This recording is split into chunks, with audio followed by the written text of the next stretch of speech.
You know, usually when you watch a boxing match, there is this very clear, universally understood set of rules for how the whole thing ends. Right, yeah. You expect a knockout or the bell rings. Exactly. You expect the bell to ring and the judges to tally the score. It is visible. It's completely binary. You win or you lose. And most importantly, everybody involved, the fighters, the referee, the audience, they all agree on the reality of the situation. Yes, because the system only works if everyone actually agrees on the metrics of victory. I mean, if a fighter gets knocked out, they might be furious about it, but they don't, pretend they're still fighting. Right. But imagine you go to a massive heavyweight title fight. The lights are flashing, the crowd is absolutely screaming, and in the third round, one guy just drops his gloves. Just walks away. Yeah, he just walks over to his corner, sits on the stool, grabs the announcer's microphone, and declares to the entire arena, "I have completely destroyed my opponent. The fight is over. I win." But you look over at the center of the ring, and the other guy is still standing there. His gloves are up, he's bleeding, but he is completely refusing to leave. And in fact, he is winding up to throw a massive punch right at the guy sitting on the stool. Which is just, that is the absolute collapse of a shared reality. It really is. You no longer have a sporting event at that point. You have a highly dangerous strategic standoff where the two participants aren't even playing the same game anymore. And that collapse of shared reality is exactly what we're exploring today. So welcome to another deep dive. I am thrilled you are here with us. It's a big one today. Today's mission is huge. We are unpacking a highly detailed, intensely complex conversation from a recent video transcript. And this transcript features geopolitical analysis of the U.S.-Iran war under the Trump administration. Yeah, and there's a lot to get through. There is. The goal today is to cut through all the noise, examine the conflicting narratives that are flying around, and really try to understand the potential end game of a conflict that have massive, massive global implications. It really is a dense web. We are going to be looking at military strategy, the raw mechanics of economic leverage, and some incredibly high-stakes geopolitical maneuvering. We definitely are. Now, before we jump in, a quick but very important note for you listening. Right, the ground rules. Yeah.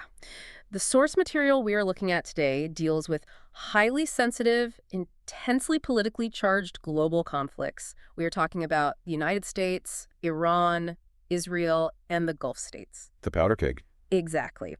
So I want to set a firm ground rule for our discussion. Our mission today is purely analytical.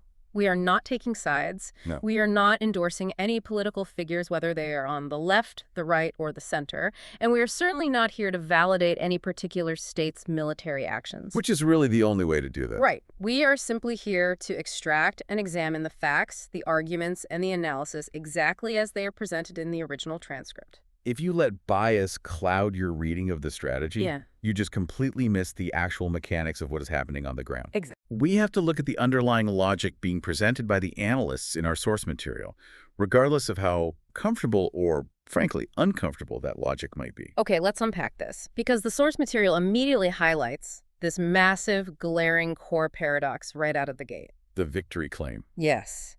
You have Trump simultaneously claiming absolute total victory over Iran. He is saying he destroyed their air force, their navy, their leadership infrastructure. Right. But in the exact same breath, he is threatening to bomb them back to the Stone Age if they don't agree to a peace deal. Which is completely contradictory. Right. Just logically, if you have already won and dismantled your enemy, why are you threatening an escalation of that magnitude? What's fascinating here is how this exposes a fundamental misunderstanding of a concept that military analysts call escalation control. Escalation control. Let's break that down. Yeah, so the disconnect between those two statements, the "I has already won" versus "I will utterly destroy you if you don't submit," that disconnect is the entire crux of the current crisis. Let's really dig into that concept of escalation control, because our source material draws an incredibly stark line between having overwhelming firepower and actually achieving victory. They are not the same thing. Not at all. The analyst in the transcript brings up a really sobering historical context. They point out that the United States historically wins battles. Unquestionably. Think about the Vietnam War.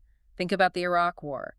The U.S. has immense, unparalleled firepower. They can deal an unfathomable amount of death and destruction. But winning the kinetic battles, like the actual shooting part, does not automatically translate to winning the war. Right. It's like having the biggest hammer in the entire world, walking into a room and realizing the problem you need to solve isn't a nail. Exactly. It's a complex, multi-layered puzzle. You can smash the puzzle to pieces with your massive hammer, but you haven't solved it. You've just created a huge mess. That distinction is paramount. Yeah. Firepower is simply a tool of destruction. Victory, however, is about achieving a specific political end state. The end state is the whole point. Right. You can completely level a city, but if your adversary refuses to sign the treaty or concede to your political demands, you haven't won the war. You've just created a graveyard.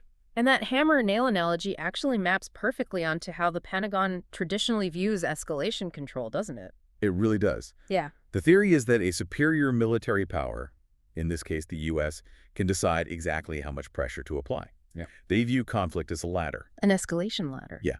They assume they can step up this escalation ladder one rung at a time, apply maximum pressure, inflict a highly calculated amount of pain on the adversary's infrastructure or military, and then just wait for them to break. Exactly. When the adversary simply can't absorb any more damage, you force them to capitulate on command. So it's treated like a volume knob. Yeah. You turn the pain dial up until the other guy covers his ears, drops to his knees, and gives up. And then, crucially, the assumption is that you, as the superior power, can just turn the volume dial back down to zero whenever you feel like it. Right. The U.S. assumed it could just turn the dial up on Iran, apply that immense death and destruction, and Iran's leadership would break. But the analyst in our source points out the fatal flaw in that thinking. Iran hasn't broken. No. Instead, Iran has matched the U.S. They have gone up the escalation ladder step by step alongside them. And by doing so, they have completely denied the U.S. the ability to unilaterally choose when the war is over. Wait, I need to push back on that for a second, just playing devil's advocate here. Sure. If the U.S. has stealth bombers, aircraft carriers, and an infinitely larger military budget, how does Iran, a country that has been under severe economic sanctions for decades, deny the U.S. the ability to end the war? It's a great question. Why can't the U.S. just bomb the proverbial ladder to pieces? Because Iran is utilizing asymmetric warfare. They aren't trying to match the U.S. fighter jet for fighter jet. That would be a losing game. Exactly. They're using their specific geographical advantages, their proxy networks, and their missile capabilities to hold assets hostage that the U.S. and its allies deeply care about. The U.S. wants to fight a conventional war of overwhelming force. Iran is fighting a war of attrition and regional disruption. And that brings us to how Iran actually perceives this conflict. Which is completely different from how Washington perceives it. Radically different. The source transcript highlights a specific, highly revealing statement from the Iranian general staff. Right in the middle of this escalating tension, they put out a statement explicitly saying that this will not be a repeat of a 12-day war. That phrasing is so specific. Right. They said it won't be a 12-day war where Trump can just utter the word ceasefire, go home, regroup, and start a sedition like the events of January 8 and 9. We really need to decode that statement because it is dense with strategic meaning. Yeah, let's break that down for the listener. What exactly is the 12-day war they are referring to? So in the context of the source analysis, the 12-day war is a reference to the type of brief, intense conflicts that have characterized the region in the past. Like Gaza or Lebanon conflicts. Exactly. Situations where a technologically superior force, like the U.S. or Israel, conducts a massive short-term bombing campaign to degrade an adversary's capabilities, and then abruptly declares a ceasefire. They hit hard, they pause, and they step back. Right. And what about the January 8 and 9 sedition? That sounds very specific. It is. That refers to historical periods of intense domestic unrest and protest within Iran that the Iranian government firmly believes were stoked and funded by Western intelligence agencies. Oh, I see. Yeah. And crucially, these periods of unrest usually happen immediately following periods of intense external pressure.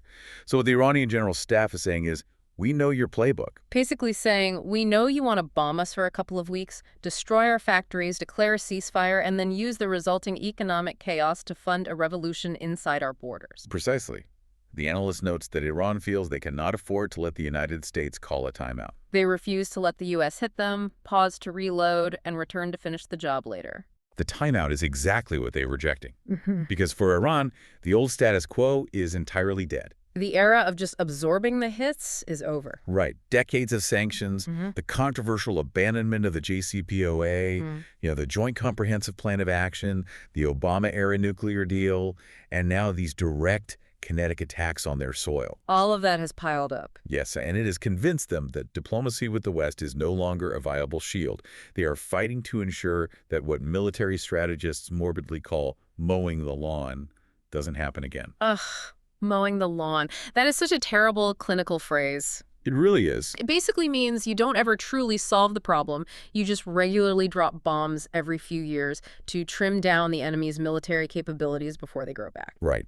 And Iran is saying, we are going to permanently change the security architecture of the Middle East so you can never bring your lawnmower into our yard again. Wow. If Iran is truly fighting to permanently change the architecture of the Middle East so they can never be attacked again, we have to reevaluate how we actually view them as an adversary. We really do. The source material spends a lot of time challenging a very deeply ingrained narrative here. And as a listener, you've probably heard this narrative 100 times on the evening news. Oh, absolutely. The prevailing Western assessment often paints Iran's leadership as completely irrational actors.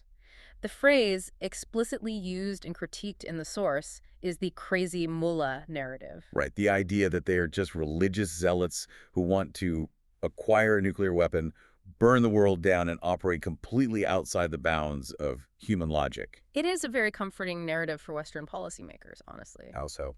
Well, because if your enemy is just crazy, you don't have to do the hard work of understanding their strategic logic. You just label them madmen. That's a great point. Yeah. But the expert in our source pushes back against that framing incredibly hard.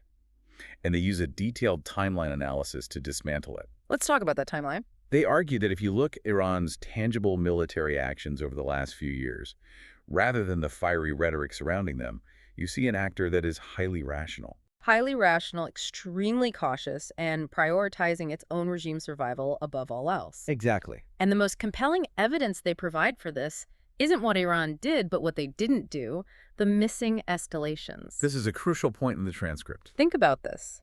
If Iran truly wanted to destroy Israel, or if they truly just wanted to ignite a massive apocalyptic regional war to bring about the end of days, the source points out that there was a perfect golden opportunity to do it. Right after October 7th. Yes.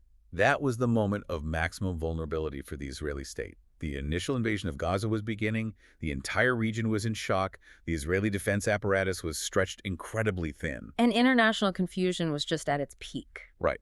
If Iran's goal was sheer irrational destruction, that was the window to launch everything they had. But Iran did not launch a massive direct attack then. They didn't. And there was a second missed opportunity highlighted in the transcript. Months later, when Hezbollah, which is widely considered Iran's primary, most powerful proxy force in the region, when they were being absolutely decimated by Israeli strikes in Lebanon, Iran largely stood back. They absorbed that massive blow to their own proxy network. They showed a complete unwillingness to get directly involved in a full-scale war with the United States or Israel at that specific time. And why is that? Because getting involved then would have brought massive, overwhelming destruction to their own country. The analyst makes it clear. They behaved rationally to preserve themselves. They did the math, and the math said, stay out of it. But I have to ask, they are heavily armed religious fundamentalists. Doesn't that inherently make their ultimate goals somewhat unpredictable to a Western analyst? That's a fair question. Ideology certainly dictates their ultimate goals, but strategy dictates their methods. Strategy over ideology in practice. Exactly. The source transcript shows their method is ruthlessly calculated survival. They only went all in when they felt a massive red line was crossed. So direct attacks on their own soil. Yes. It was only when they were directly attacked by the U.S. and Israel, when their own military infrastructure inside Iran was hit, that they felt the situation had crossed from a proxy conflict into a direct existential threat to the regime itself. That changes everything. Completely. When survival is on the line, the calculus changes entirely. Going all in is no longer an irrational, zealous choice. It becomes the only rational choice left when you genuinely believe the alternative is annihilation. I really want you, the listener, to just pause and think about that for a second. Think about how often we misjudge an opponent's strategy, whether that's in global politics, in a corporate boardroom, or even in our own personal lives. We do all the time. We fundamentally misunderstand their underlying motivations.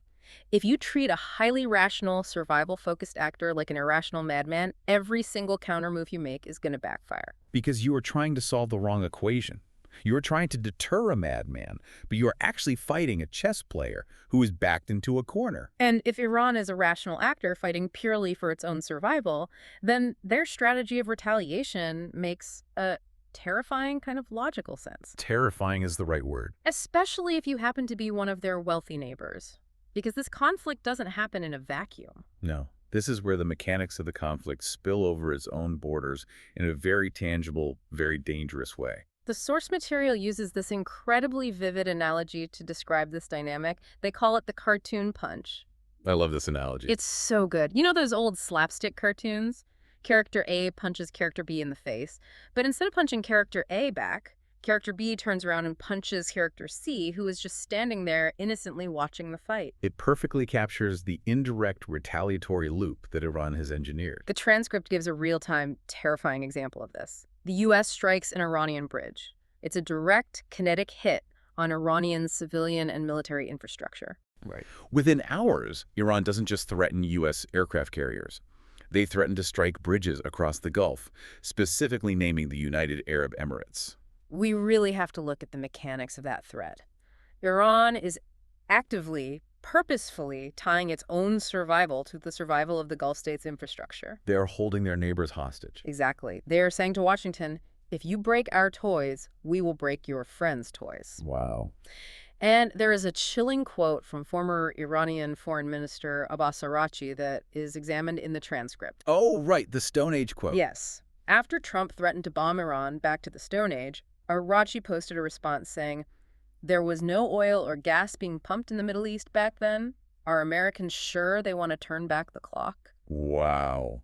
Are you sure you want to turn back the clock? That is not a subtle diplomatic threat. That is a sledgehammer. It is a guarantee. It is a promise that if Iran's economy and infrastructure go down, they have the capability and the will to ensure the entire regional economy goes down with them. And when we say regional economy, we need to be crystal clear about what that actually means on the ground for you, me, and the global markets. It's not just stock prices. No, we are talking about the potential for absolute generational economic devastation.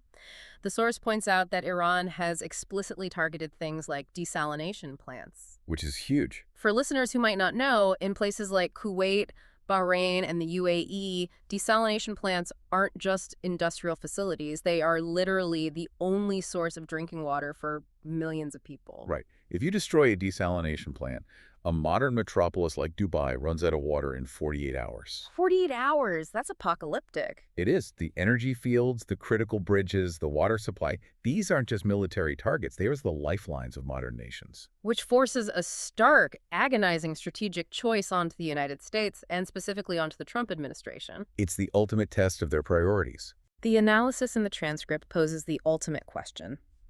Does Trump care enough about his personal, highly documented business ties in the Gulf region? And more broadly, does the U.S. government care enough about the global financial system's massive reliance on Gulf stability to stop the bombing? Or, and this is the dark alternative, is the administration willing to sacrifice the Gulf states, to literally let their infrastructure burn to the ground in order to achieve total military dominance over Iran?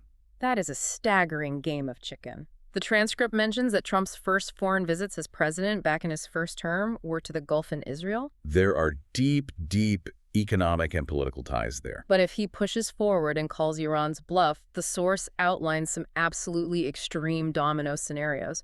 We aren't just talking about broken bridges and thirsty cities anymore. No, we are talking about the fundamental, permanent redrawing of the Middle Eastern map. The actual borders. Yes.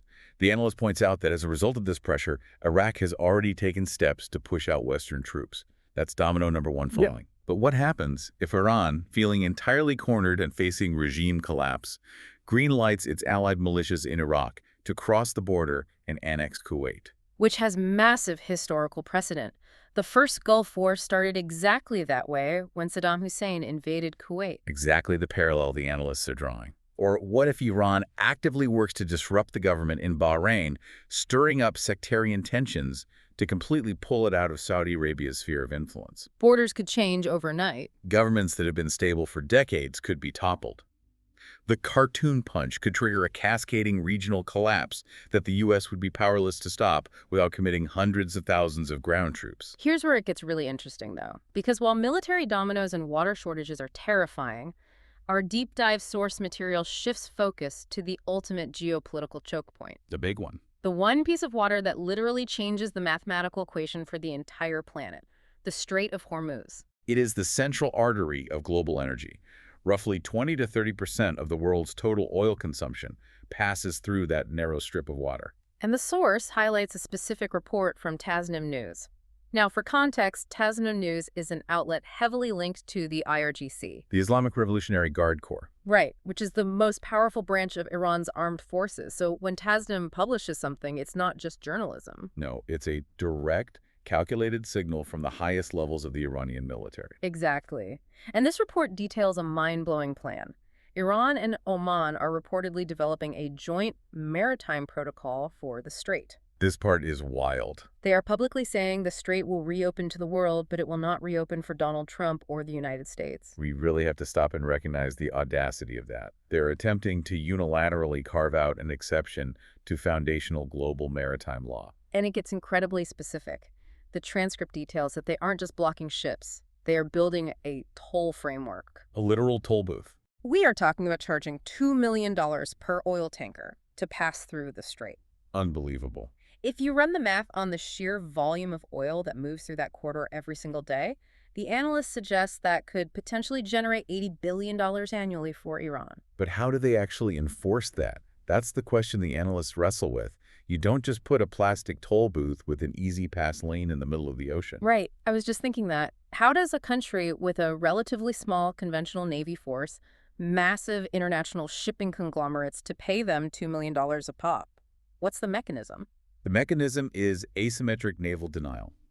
Iran has spent decades fortifying the Zagros Mountains, which overlook the strait. Okay. They have thousands of anti-ship missiles on highly mobile launchers hidden in caves. They have fleets of heavily armed fast attack craft that can swarm a tanker.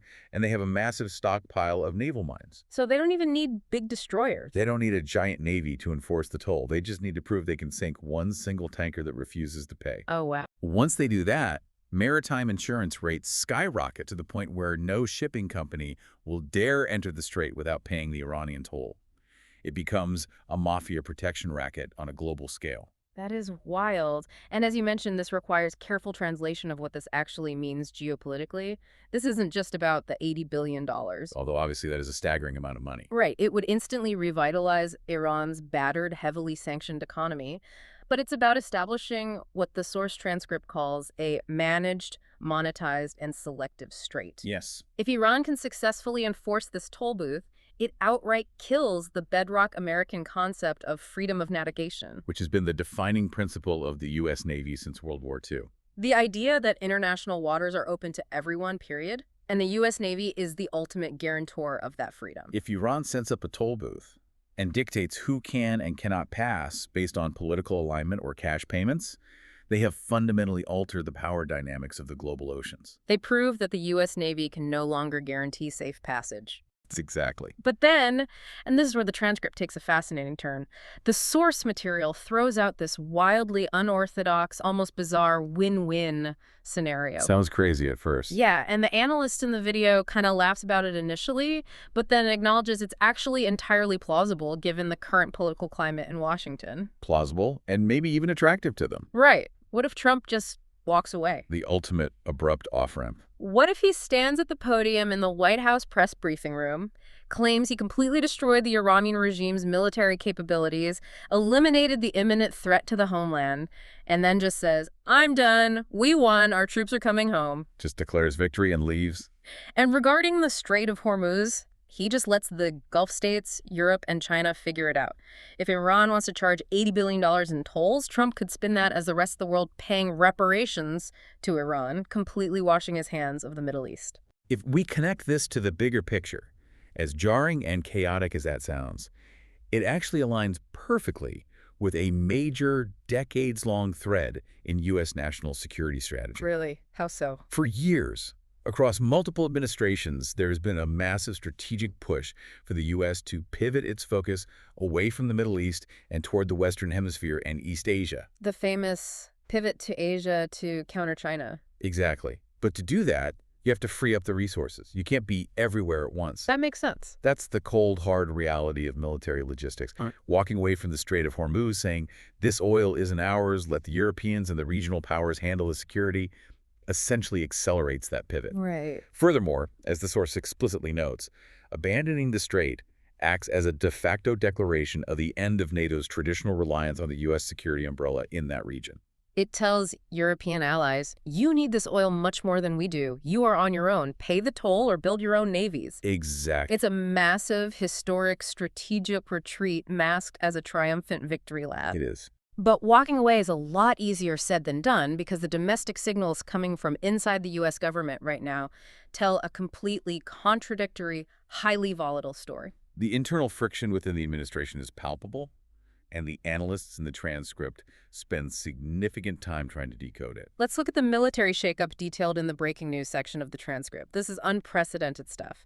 You have the incoming Secretary of War, Pete Hegseth, allegedly ordering the sitting Army Chief of Staff, General Randy George, to step down immediately. And stepping down to implement a new vision for the military. We really need to analyze the immense gravity of that action because I think the average person might not realize how disruptive this is. It is seismic. The Army Chief of Staff is a 4-star general. They aren't a battlefield commander in charge of a specific unit. They are the absolute top of the pyramid responsible for organizing, training, and equipping the entire U.S. Army. Right. Forcing a service chief to step down abruptly is highly unusual under normal peacetime circumstances. To do it in the middle of an active, highly volatile shooting war with a major regional power is staggering. Truly staggering. It's like firing the chief engineer of a nuclear power plant while the core is actively melting down because you suddenly decided you want to redesign the control room. That is a perfect analogy. It signals an extreme disruption in institutional continuity and a massive ideological shift in the military's leadership mid-conflict. It creates chaos within the command structure precisely when clear communication and strategy are most vital. And the contradictions just keep piling up. The source points out this massive $1.5 trillion paradox. Reuters reported that Trump is set to unveil a $1.5 trillion defense budget request. Let that number sink in. Yeah. The analysts note that this is the largest year-over-year increase in defense spending since the post-World War II era. Which crashes headlong into almost every other stated goal of his administration. I just don't get the math here. How does a $1.5 trillion defense budget align with his very public, very vocal anti-forever war stance? Doesn't seem to. Or think about his highly publicized partnership with Elon Musk. Musk has been brought in specifically to push for extreme fiscal responsibility, to slash government waste, and to avoid national bankruptcy. Right. You fundamentally cannot slash the federal budget and prevent bankruptcy while simultaneously demanding the biggest military spending spike in 80 years. It's mathematically impossible. Let's look at the philosophy driving that contradiction. Because the expert in the source diagnoses this as a return to a core neoconservative principle that dates back to the Reagan era. Peace through strength. Exactly, peace through strength. It is the belief that Trump genuinely wants to be the man who brings peace, who ends the forever wars. But he is convinced that the only path to achieving that peace without looking weak is by building a military that is so overwhelmingly, indisputably powerful that adversaries simply look at the budget, do the math, and bow to his will without a fight. So he wants to negotiate from a position where the other guy doesn't even have a chair to sit on. He wants to walk into the room, drop a $1.5 trillion hammer on the table, and ask Iran if they really want to keep fighting. It's a pursuit of hegemonic peace. The theory is that if the hammer is big enough, you never actually have to swing it. But the problem, as we discussed earlier with the failure of the escalation ladder, is that Iran isn't bowing. They aren't. They are looking at the $1.5 trillion hammer and saying, go ahead, swing it. but we will take the Gulf down with us. Which forces the U.S. right back to looking for that off-ramp, the win-win retreat we talked about. And our source material finds some very subtle, fascinating clues that the administration might be actively constructing that exact off-ramp. The Rubio post. Yes, I want to look at a specific social media post from Marco Rubio that was examined in the source. Rubio, acting as a key foreign policy voice, posted a list of what he defined as the U.S. objectives in Iran. Okay, let's hear it. He wrote, destroy their weapons factories, destroy their navy, destroy their air force, and destroy their chances of ever having a nuclear weapon. Now, at first glance, that sounds incredibly aggressive. It sounds like a total war doctrine. It does. But the analyst in the transcript tells us to pay attention to the negative space. Yeah. What is missing from that list of demands? Right. Ask yourself, what didn't he say? He did not mention regime change. He didn't say the Ayatollah must step down. Right. And crucially, he did not mention the reopening of the Strait of Hormuz or the protection of the Gulf states. That omission is absolutely massive. If you are laying out your ultimate goals for victory, and you leave out the single most important economic waterway on the planet, that is not an accident. It is the sound of an off-ramp being constructed in real time. Wow. By defining victory, strictly and solely, as the physical degradation of specific military assets, which, conveniently, Trump has already claimed to have achieved in his speeches, they're strongly implying that the U.S. might be preparing to walk away. So they can just check the boxes. Exactly. They are setting the stage to leave the current Iranian regime in power and leaving the Strait of Hormuz compromised. They are purposefully lowering the bar for victories so they can easily step over it, declare a historic triumph, and go home. That's the read from the analysts, yes. But just when it seems like the U.S. might actually execute this pivot, the source material introduces the final and perhaps most explosive complicating factor. The one thing that could prevent any of this from happening. Israel. Israel is the ultimate wild card in this geopolitical deck. Because Israel is much, much more hawkish toward Iran than the U.S. is, the source explicitly states that. Israel views Iran's nuclear program and its proxy networks as a direct, non-negotiable threat to their very existence. So the hard question the analyst asks is, if Trump takes this off-ramp, if he declares victory, accepts the toll booth, and walks away, what happens to Israel? The dynamic outline of the transcript Yeah. suggests that Israel essentially holds a veto over the U.S. ending the war. Wait, a veto? How does a foreign country, regardless of how close an ally they are, have a veto over the United States military's ability to withdraw from a conflict? It's a veto born of security, interdependency, and domestic U.S. politics. Let's look at the mechanics of it. Okay. If the U.S. walks away, Iran will not just magically stop all military operations. Iran still needs to establish deterrence against Israel to ensure Israel doesn't launch another strike on Tehran. Right, the conflict between those two doesn't just evaporate. Exactly. Deterrence is a psychological state. It has to be maintained. So if the U.S. leaves and Iran continues to launch missiles at Israel to maintain that deterrence, the political pressure inside the United States to rush back in and defend Israel would be immense. The political backlash would be deafening. Perhaps insurmountable for any president. The question the source poses is, would the U.S. withdrawal lead to a terrifying replay of the 12-day war scenario? Where Israel is largely left to fend for itself against sustained Iranian strikes. Right, with the U.S. merely shipping replacement interceptor missiles but refusing to engage directly. Or does the reality of Israeli vulnerability force the U.S. to tear up the off-ramp and get dragged right back into the heavy fighting? That's the dilemma. The security needs of Israel might physically prevent the U.S. from executing the very pivot to Asia that its grand strategy demands. Which leaves us with the two final dueling predictions from our source material. Analysts look at all of this, the cartoon punch, the toll booth, the military shakeups, the Israeli veto, and they come up with two very different visions of how this ends. Right, the optimistic versus the pessimistic. Let's start with the optimistic prediction, championed by the primary host of the video source. He looks at the signals, the lack of U.S. ground troops mobilizing, the glaring omissions in Rubio's list of objectives, and predicts the war ends soon. Yeah. Very soon. He even suggests by April. He believes Trump will take the off-ramp, Iran will offer a face-saving diplomatic deal simply to save their own country from total infrastructural destruction. And Trump will spin it domestically as a massive historic victory. Exactly. And the Gulf states will be left holding the bag, forced to clean up the mess and pay the maritime tolls. It is a profoundly messy end, but it is an end. The shooting stops. However, the guest expert in the source offers a much more pessimistic, perhaps realist, prediction. What's his takes? He argues that the war continues. He believes the fundamental demands of both sides are simply too far apart. Because of that peace through strength ideology? Yes, Trump's deep ideological reliance on that philosophy won't allow him to swallow a strategic defeat regarding the Strait of Hormuz. Allowing an adversary to establish a toll booth and control global shipping is completely antithetical to the worldview that demands a $1.5 trillion military budget. So what does he do if he can't accept the toll booth, but he doesn't want a massive ground war? He continues to climb the escalation ladder. He relies on maximum pressure, throwing more and more kinetic force at the problem, bombing more bridges, more facilities. Even if it means risking the total cascading destruction of the Gulf states' infrastructure. He just keeps swinging the hammer, hoping the puzzle eventually breaks into a shape he likes. So what does this all mean for you, the listener? Why did we spend all this time dissecting this transcript? We've covered incredible ground today. We really have. We started with the dangerous illusion that raw military firepower equals strategic control. The realization that you can't just turn a complex war off like a light switch when the enemy has a vote. Right.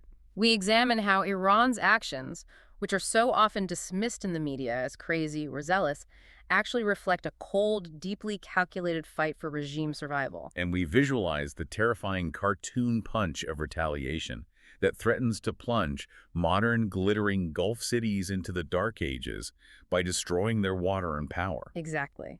We analyzed the shifting tides of global commerce with the audacious plan for an $80 billion Hormuz toll booth.